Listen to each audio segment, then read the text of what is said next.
Hi, it's me again. This time I'm going to talk about effects and causes. Maybe a little bit the reverse of how people normally talk about it. Not rather than cause and effect, I want to talk about the effect and how we determine the cause. Let's just suppose that you drive by a bar. You see a couple of guys out there really going at it, a real fight going on. What would you conclude about the cause of that fight? Maybe they had an argument over a woman, maybe over a pool game, maybe they had a previous dispute. Based on the fact that they're fighting, you cannot make any reasonable conclusions about what caused the fight. And that's actually part of a general rule. Knowing an effect does not normally tell you the cause.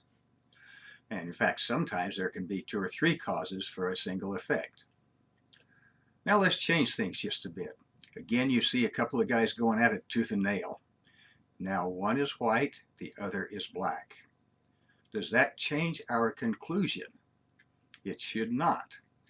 Everything which causes a fight between two white men could also cause a fight between a white man and a black man. Plus one more, it is possible that there could be some racism involved. But we should not jump to the conclusion.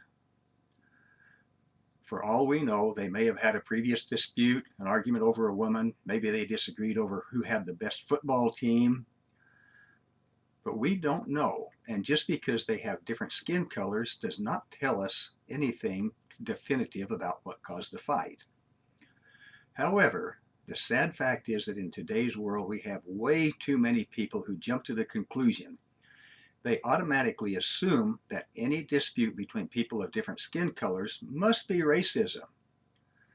That knee-jerk reaction has caused a lot of turmoil. For example, we're facing riots, looting, demonstrations, other things in our country because a cop, Officer Chauvin, murdered a black man, George Floyd.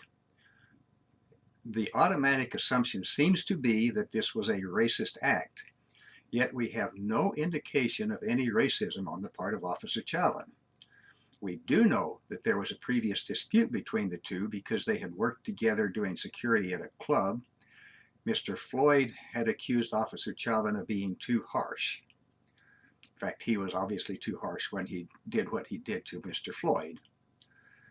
Why should we accuse Mr. Chauvin of being a racist? Maybe he was, maybe he wasn't, but that is speculation. And we should not create public policy, demonstrations, etc. on the basis of speculation and guesswork.